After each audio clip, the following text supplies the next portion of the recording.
Alice's Adventures in Wonderland by Lewis Carroll, with illustrations by John Tenniel. Alice's Adventures in Wonderland, Chapter 11. Who Stole the Tarts? The King and Queen of Hearts were seated on their throne when they arrived, with a great crowd assembled about them, all sorts of little birds and beasts, as well as the whole pack of cards. The knave was standing before them in chains, with a soldier on each side to guard him, and near the king was the white rabbit, with a trumpet in one hand and a scroll of parchment in the other. In the very middle of the court was a table, with a large dish of tarts upon it. They looked so good that it made Alice quite hungry to look at them. "I wish they'd get the trial done," she thought, "and hand round the refreshments." But there seemed to be no chance of this, so she began looking at everything about her to pass away the time. Alice had never been in a court of justice before, but she had read about them in books, and she was quite pleased to find that she knew the name of nearly everything there. "That's the judge," she said to herself, "because of his great wig." The judge, by the way, was the king, and as he wore his crown over the wig, he did not look at all comfortable, and it was certainly not becoming. "And that's the jury box," thought Alice, "and those 12... creatures." She was obliged to say creatures, you see, because, well, some of them were animals and some of them were birds. "Well, I suppose they are the jurors." She said this last word 2 or 3 times over to herself, being rather proud of it, for she thought, and rightly too, that very few little girls of her age knew the meaning of it at all. However, jurymen would have done just as well. The 12 jurors were all writing very busily on their slates. "What are they doing?" Alice whispered to the Gryphon. "They can't have anything to put down yet, before the trial's begun." They're putting down their names," the Gryphon whispered in reply, "for fear they should forget them before the end of the trial." "Oh, stupid things!" Alice began in a loud, indignant voice, but she stopped herself hastily, for the white rabbit cried out, "Silence, silence in the court!" And the king put on his spectacles and looked anxiously round to make out who was talking. Alice could see, as well as if she were looking over all their shoulders, that all the jurors were writing down "stupid things" in quotations on their slates, and she could even make out that one of them didn't know how to spell the word stupid, and that he had to ask his neighbour to tell him. "A nice muddle their slates will be in before the trial's over," thought Alice. One of the jurors had a pencil that squeaked, and this, of course, Alice could not stand, and she went round the court and got behind him, and very soon found an opportunity of taking it away. She did it so quickly that the poor little juror, it was Bill the lizard, could not make out at all what had become of it. So, after hunting all about for it, he was obliged to write with one finger for the rest of the day, and this was of very little use, as it left no mark on the slate. "Herald, read the accusation," said the king. On this, the white rabbit blew 3 blasts on the trumpet, and then unrolled the parchment scroll and read as follows. "The Queen of Hearts, she made some tarts all on a summer day. The Knave of Hearts, he stole those tarts and took them quite away." "Consider your verdict," the king said to the jury. Not yet, not yet," the rabbit hastily interrupted. "There's a great deal to come before that." "Call the first witness," said the king, and the white rabbit blew 3 blasts on the trumpet and called out, "First witness!" The first witness was the Hatter. He came in with a teacup in one hand and a piece of bread and butter in the other.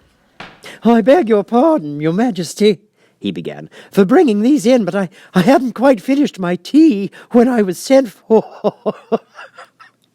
"You ought to have finished," said the king. "When did you begin?" The Hatter looked at the March Hare, who had followed him into the court arm in arm with the Dormouse. 14th of March, I think it was," he said. 15th, said the March Hare.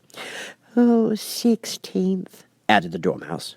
"Write that down," the king said to the jury, and the jury eagerly wrote down all 3 dates on their slates, and then added them up, and reduced the answer to shillings and pence.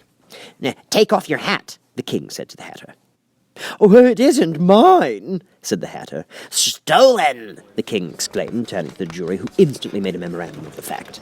"I keep them to sell," the Hatter added as an explanation. "I've none of my own. I'm a Hatter." Here the queen put on her spectacles and began staring hard at the Hatter, who turned pale and fidgeted. "Give your evidence," said the king, "and don't be nervous or I'll have you executed on the spot." This did not seem to encourage the witness at all. He kept shifting from one foot to the other, looking uneasily at the Queen, and in his confusion he bit a large piece out of his teacup instead of the bread and butter. Just at this moment Alice felt a very curious sensation which puzzled her a good deal until she made out what it was. She was beginning to grow larger again, and she thought at first she would get up and leave the court, but on second thought she decided to remain where she was, as long as there was room for her. "Oh, I wish you wouldn't squeeze so," said the Dormouse, who was sitting next to her.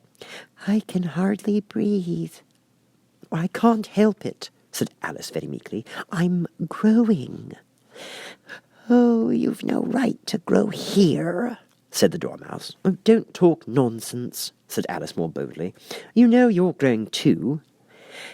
"Yes, but I grow at a reasonable pace," said the Dormouse. "not in that ridiculous fashion." And he got up very sulkily and crossed over to the other side of the court. All this time the Queen had never left off staring at the Hatter, and just as the Dormouse crossed the court, she said to one of the officers of the court, "Bring me the list of singers in the last concert." On which the wretched Hatter trembled so that he shook both of his shoes off. "Give your evidence," the King repeated angrily, "or I'll have you executed whether you're nervous or not." "I'm a poor man, your Majesty," the Hatter began in a trembling voice, "and I hadn't but just begun my tea, not above a week or so, and what with the bread and butter getting so thin and the twinkling of the tea—" "The twinkling of the what?" said the King. It began with the tea," the Hatter replied.